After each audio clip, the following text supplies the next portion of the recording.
Hey everyone, this is Radical Dreamer Steve. Welcome back. Today we're going all the way back to the 1990s. Wow. Yes, I imagine for a lot of you, this is a very nostalgic decade. For me, it was when I grew up playing video games. And well, if you weren't there for it, that's totally okay. Come join in the fun, and you can learn about a decade where the only way to online date was to go in creepy chat rooms and message people that you would never see a picture of. All right. Anyway, let's get into it. This is going to be 10 things that I miss about gaming in the 90s. Number one is the hardware differences. Now, I imagine a lot of these are going to have a little preface note. Yes, of course, Nintendo still has their wonky hardware compared to what Sony and Microsoft are offering. But in general, Sony and Microsoft have kind of chased very high performance hardware that basically mimics a computer. Back in the 90s, it's totally different. You would never confuse the Sega Genesis sound chip with the SNES sound chip. You would never look at an N64 game and be like, oh yeah, that might be a Sega Saturn game too. No, it was definitely like the consoles you bought had very, very different hardware, which made very different looking games, different sounding games, and they attracted different developers to make different types of games for that hardware. You know, for instance, the Saturn is loaded with these great Konami 2D fighters. Whereas with the 64, I think Capcom felt like they had to go for a big 3D game, and that's where Mega Man 64, not great. You had these really, really cool differences, and that's why you have like SNES kids versus Genesis kids, because the SNES had totally different games, a totally different feel, different vibe than the Genesis did. And the same with the PS1 and 64. And I mentioned the Saturn because I'm a huge Sega Saturn fan, but I know for most of you that wasn't even a relevant console. Maybe I should say the Dreamcast. That was still late 90s, right? Number two is platformers. Yes, there are, of course, still platformers, but I do feel like there's barely any 3D platformers, and 2D platformers have sort of been relegated to Mario, which, you know, there hasn't been a new Mario game since 2017. Back in the day, there was loads of platformers for every console. Sonic, Mario, Donkey Kong Country, Rayman, you name it, there's so many good 2D platformers. And they were often system sellers for their consoles. You know, it was impossible not to have a SNES and just be mind blown by games like Kirby Superstar, Donkey Kong Country, Mario World, Yoshi's Island, and the list seriously goes on. It was really fun to see them go into 3D. You know, you end up getting games like Spyro the Dragon, which as a kid I was obsessed with. I find it a little bit harder to play now, though it's still fun. Crash Bandicoot, Banjo-Kazooie, so many interesting platforming ideas. And this was a time where platformers were really system sellers. Whereas now they're they played kind of second fiddle to kind of action games and really long RPG games. And so you still see them around. You know, I played like Kena Bridge of Spirits, but they're often like mixed with sort of a very action-oriented gameplay. Unlike the old games that were more focused on like exploration and jumping around platforms and stuff. Number three, old school 3D and using your imagination. I know, I get it. I know what you're going to say. 5th generation PS1 64 Saturn, it's pretty ugly by modern standards. And I will grant you that. There's some games I do find unplayable. Like Twisted Metal 2 is a game I loved as a kid on the PS1. And it's not a game I can play now because it literally just looks like pixel vomit thrown up on your screen. I was playing Panzer Dragoon the other day, and despite the game looking like pretty ugly, I had a lot of fun with it. There's just a charm to these games. There's so many cool ideas happening, so many cool art styles, and the hardware limitations made for some very interesting techniques and ideas. And you see all these different kinds of games that look very different aesthetically. And I tie that with the imagination. Because with a modern game, you know, everything's kind of fleshed out for you. You don't need to imagine as much. Now, I'm not saying there's no imagination involved, but with old games, you have to imagine pretty much like a lot of the background, a lot of the stuff that's happening between your characters, the dialogue. And one example, like a week ago, I was playing Shining the Holy Ark. Just got this game. It's super cool. I was filling in the gaps for the battle. Since it's first person, much like a Dragon Quest game, there's certain attack animations, like I had a character defend, and then my second character I came in there and killed the enemy, and I was just imagining my characters like in this battle surrounding this like monster, taking their turns fighting it. And I was like, wow, if I was playing a modern game, I don't think I'd have this much imagination involved with the combat. Number 4, Final Fantasy. Yes, this is a little bit more niche, I guess, more of an RPG series. That's not your thing, you can skip to number 5. Anyway, any old school RPG fan knows that Final Fantasy was the king of the genre in the 90s. Squaresoft in general, as well as Enix for that matter, was really, really good. And pretty much any FF game that was dropped was pretty much always worth playing. Now, we'll forget Mystic Quest for now. Final Fantasy 4, 5, 6, 7, 8, 9, all these games were incredible. Final Fantasy Tactics. Oh, 9 might have been 2000, but whatever. Final Fantasy 9 came out in 2000, but it was definitely developed in the 90s, so boom, I'm going with that. Anyway, Final Fantasy, I just miss just being excited for this series, just knowing that the next game is probably going to be something incredible, interesting, with great characters, great soundtrack, a great combat system, and after 10, I couldn't get into the series anymore.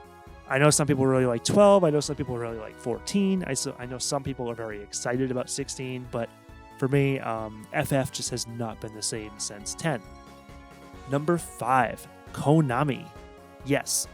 Now, Konami starting to make a small comeback. We're seeing the Suikoden remakes, freaking amazing. And we're getting Silent Hill 2, hopefully Metal Gear Solid. So, we're getting back there. But in the 90s, Konami was such a great company. They had Castlevania Symphony of the Night, Metal Gear Solid, Vandal Hearts, Silent Hill, Suikoden, Gradius, and the list seriously goes on. To keep reiterating how great these things were back then. It was just a period where pretty much anything Konami was making was something that was probably worth playing. And they just made games in so many different genres and had so many home runs. And it was just one of those incredible things. And their games usually were not always something you would expect, what you were getting from certain developers. But Konami would always surprise you with really, really cool games. You'd be able to change their series and morph them into very interesting ideas. And you know what? I hope Konami does return to form, but beating the Konami of the 1990s is going to be very, very hard to top. Number 6, new technology seeming mind-blowing. Now, new technology does still seem mind-blowing, and maybe this is partially because I was a naive kid in the 90s, but I feel like the 90s was a time of very weird, wacky, cool hardware ideas, some of which just totally fell flat, some of which didn't. I mean, I remember as a kid playing with a Game Boy camera, and yeah, it's a shitty pixelated camera in black and white, but the Game Boy camera for that time as a kid was super cool. I mean, at that time, that's the only camera I had access to. There were no smartphones, so for me to be able to snap pictures on my Game Boy was the coolest thing ever. You could even print them out if you had a printer. Game Boy player, putting your Game Boy on a Super Nintendo, awesome. Sega Channel, this is not so much hardware, but hardware-software mix. FX chips and carts. This was just a period, again, with the 3D games, this is the hardware limitations, just really forcing the big players to come up with some really unique ideas regarding how to best utilize the hardware and make their software more appealing. And it was just so cool to see all these things. I'm not saying I miss your link cables and all that stuff, but definitely cool to see just so many fun and fresh ideas coming out there. Number 7, local multiplayer. The Switch has brought it back to some extent, but the 80s and 90s were all about local multiplayer. Pretty much this is before online multiplayer, so duh. Anyway, back then, there were so many great multiplayer games. Mortal Kombat, Mario games, Donkey Kong Country, Super Smash Bros., Diddy Kong Racing, and the list goes on and on and on. And that's a very long list there. And so I'm totally fine with online multiplayer, but for me personally, I really like the personal and cozy feeling of just playing with someone on the couch, or getting to use that time to get to know somebody pretty well, or their taste in games, or kind of to get to chat with them while you're playing, or it's just much more personal and cozy than playing with strangers online. And come on, it makes it so much better when you just dominate your friend in a game of Super Smash Bros. And you rub salt in the wound after kicking your friend's ass. Come on, you just can't do that online very easily. Number 8, waiting to see series turn into 3D. Okay, now, it can't really be overstated how big that jump to 3D was. If you were playing a Super Nintendo, then you saw the 64. At that time, you would have been mind blown. And similar with the PS1 and Saturn. We saw stuff like Mario go to 3D, Zelda, Metal Gear Solid, and they were just resounding successes.